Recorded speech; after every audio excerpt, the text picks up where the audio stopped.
Sukarjo. Gimana kabarnya? Pastinya baik semua ya, sehat-sehat semua. Nah, hari ini kita mau belajar firman Tuhan. Dan firman Tuhan pada hari ini akan dibawakan oleh Mas Dias. Selamat mengikuti. Filipi 3 ayat 4b sampai 14. Jika ada orang lain menyangka dapat menaruh percaya pada hal-hal lahiriah, aku lebih lagi. Disunat pada hari ke-8 dari bangsa Israel, dari suku Benyamin, orang Ibrani asli, tentang pendirian terhadap hukum Taurat, aku orang Farisi. Tentang kegiatan aku penganiaya jemaat, tentang kebenaran dalam mentaati hukum Taurat, aku tidak bercacat. Tetapi apa yang dahulu merupakan keuntungan bagiku, sekarang kuanggap rugi karena Kristus. Malahan segala sesuatu kuanggap rugi, karena pengenalan akan Kristus Yesus Tuhanku lebih mulia daripada semuanya. Oleh karena dialah aku telah melepaskan semuanya itu dan menganggapnya sampah, supaya aku memperoleh Kristus. Dan berada dalam dia bukan dengan kebenaranku sendiri karena mentaati hukum Taurat, melainkan dengan kebenaran karena kepercayaan kepada Kristus, yaitu kebenaran yang Allah anugerahkan berdasarkan kepercayaan. Yang kukehendaki ialah mengenal dia dan kuasa kebangkitannya dan persekutuan dalam penderitaannya, di mana aku menjadi serupa dengan dia dalam kematiannya, supaya aku akhirnya beroleh kebangkitan dari antara orang mati. Bukan seolah-olah aku telah memperoleh hal ini atau telah sempurna, melainkan aku mengejarnya. Kalau-kalau aku dapat juga menangkapnya, karena aku pun telah ditangkap oleh Kristus Yesus. Saudara-saudara, aku sendiri tidak menganggap bahwa aku telah menangkapnya, tetapi ini yang kulakukan. Aku melupakan apa yang telah di belakangku dan mengarahkan diri kepada apa yang di hadapanku, dan berlari-lari kepada tujuan untuk memperoleh hadiah, yaitu panggilan surgawi dari Allah dalam Kristus Yesus. Halo, selamat pagi teman-teman remaja GKJ Sukarjo. Kembali kita beribadah hari Minggu ini, tanggal 4 Oktober 2020. Kita masih di rumah dan tapi kita tidak berhenti untuk belajar firman Tuhan. Saat ini kita mau merenungkan kembali firman Tuhan. Kita saat ini temanya adalah Kaulah segalanya, ya, seperti lagu ya, Kaulah segalanya. Kitabnya yaitu dari Filipi 3 ayat 4b sampai pada ayat yang 14. Filipi 3 ayat 4b sampai 14. Kita akan baca. Dan setelah kita baca, kita renungkan banyak hal di situ yang kita dapat. Pertanyaannya, apa yang mendorong kita atau teman-teman dalam datang kepada Tuhan? Ibadah, PA, baca firman Tuhan, berdoa, dan lain-lain. Apa yang mendasari, apa yang mendorong teman-teman untuk datang kepada Tuhan tersebut? Apakah kewajiban? Apakah didorong oleh orang tua? Apakah memang kita harus orang Kristen harus seperti itu? Atau bagaimana? Silahkan dijawab dalam hati teman-teman sendiri. Nah, sebagai contoh kita dalam kehidupan ini, kita tentu pegang HP ya. Seandainya kita pergi sekolah atau kemana, HP-nya tertinggal di rumah. Dan ketika tertinggal di rumah, apa yang kita rasakan? Tentu kita berpikir bahwa waduh, HP-ku carry. Wah, ini aku harus mengambil dulu. Atau mungkin ketika baru main game atau chattingan dengan teman, baterainya habis. Wah, sibuk cari colokan, cari charger atau cari roll kabel untuk bisa ngecas sambil terus ngegame atau chattingan dengan teman. Nah, dari situ kita bisa melihat apa sih yang menjadi prioritas, apa yang menjadi keutamaan dalam hidup kita. Tentu kalau kita tanpa gadget, tanpa HP itu akan galau.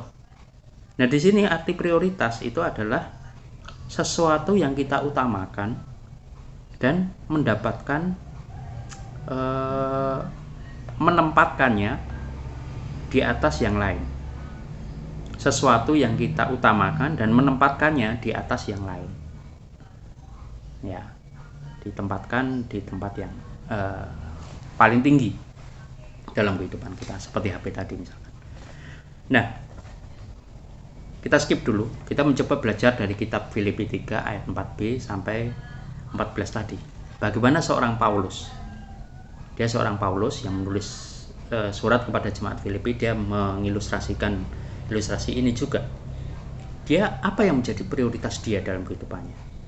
Dia tadinya orang yang cukup berada, kemudian orang yang disegani, orang yang karena dia murid Gamaliel dan dia juga mengajar, dia menjadi pemuka agama sehingga dia bisa menghakimi agama-agama atau orang yang beribadah dan sebagainya. Di situ disebutkan adalah dia penganiaya jemaat. Tapi apa yang dia lakukan? Dia nama baiknya di depan orang bangsa Yahudi itu dia buang. Kemudian yang kedua, kekayaannya atau kemapanannya dia buang juga. Terbukti dia menjadi di situ tukang tenda untuk bisa menghidupi kehidupannya. Nah, dalam ayat 4b sampai ayat 6 di situ bisa kita lihat dia disunat pada hari ke-8. Tentang pendirian terhadap hukum Taurat, aku orang Farisi, aku orang yang paling terdepan. Tentang kegiatan, aku penganiaya jemaat. Tentang kebenaran dalam mentaati hukum Taurat, aku tidak bercacat. Nah, utamanya adalah bentuk. Utamanya adalah dia mengakui orang yang taat karena dia mentaati hukum Taurat dan tidak bercacat. Dia mentaati, dia disunat pada hari ke-8 dan sebagainya. Kemudian ayat yang berikutnya, ayat 7 sampai 8 adalah ketika dia sudah dijamah oleh Tuhan Yesus melalui perjalanan hidupnya. Ayat yang ke-7 itu, tetapi apa yang dahulu merupakan keuntungan bagiku, sekarang ku anggap rugi karena Kristus. Porsi keutamaan dia atau prioritas dia berubah. Yang tadinya dulu menguntungkan dia singkirkan, dan kemudian dia merubahnya dari keduniawian menjadi Kristus. Ayat yang ke-8 dibilang bahwa malahan segala sesuatu kau anggap rugi karena pengenalan akan Kristus. Sejak dia menerima Kristus, mengenal Kristus, semuanya dia anggap rugi. Semuanya adalah nomor kesekian dari prioritas kehidupan dia. Prioritasnya apa? Kristus. Ayat yang ke-9 itu dan berada dalam dia bukan dengan kebenaranku sendiri karena mentaati hukum Taurat, melainkan dengan kebenaran karena kepercayaan kepada Kristus, yaitu kebenaran yang Allah anugerahkan berdasarkan kepercayaan. Artinya apa? Hukum Taurat nggak salah karena Yesus datang untuk menggenapi hukum Taurat. Tapi di sini dia kepercayaannya penuh kepada Yesus Kristus, bukan lagi sebagai robot yang hanya mentaati hukum Taurat, tapi karena pengenalan dia akan Kristus, itulah yang utama. Kemudian ayat berikutnya ayat 9 dan 10 dan 12 sampai 12 ya. Itu dikitakan bahwa yang Paulus kejar, yang Paulus dalam hidupnya yang dia kejar adalah atau prioritas dia adalah pengenalan akan Kristus. Yang dia kejar, yang dia raih adalah pengenalan akan Kristus. Dalam ayat 10, yang kugundaki ialah mengenal dia dan kuasa kebangkitannya dan bersekutu dalam penderitaannya, di mana aku menjadi serupa dengan dia dalam kematiannya. Yang dia kejar adalah Kristus. ya. Yang kejar adalah Kristus. Ayat yang ke-12 juga, bukan seolah-olah aku telah memperoleh hal ini atau telah sempurna, melainkan aku mengerjanya kalau aku dapat juga menangkapnya, karena aku pun telah ditangkap oleh Kristus. Kristus menjadi nomor satu. Kemudian ayat yang berikutnya, ayat 13 dan 14 itu mengatakan bahwa saudara-saudara, aku sendiri telah menganggap bahwa aku telah menangkapnya, tapi ini yang kulakukan. Aku melupakan apa yang telah di belakangku dan mengerahkan diri kepada apa yang di hadapanku, dan berlari-lari kepada tujuan untuk memperoleh hadiah, yaitu panggilan surgawi dari Allah dalam Kristus Yesus. Dia tidak memandang yang di belakang, tapi dia memandang yang ada di depan. Itu renungan teman-teman. Silahkan teman-teman ambil, teman-teman set dalam kehidupan teman-teman apa prioritas yang utama dalam kehidupan teman-teman. Apa yang menjadi pengganti HP tadi? Kalau Kristus menjadi tempat utama, tentu kita akan menjadi orang-orang pilihan. Selamat belajar, selamat berdoa, selamat menggumuli firman Tuhan, dan selamat menjadi pengikut Kristus.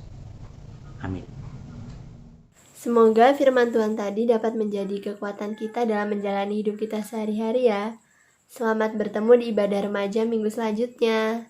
Dadah, Tuhan memberkati.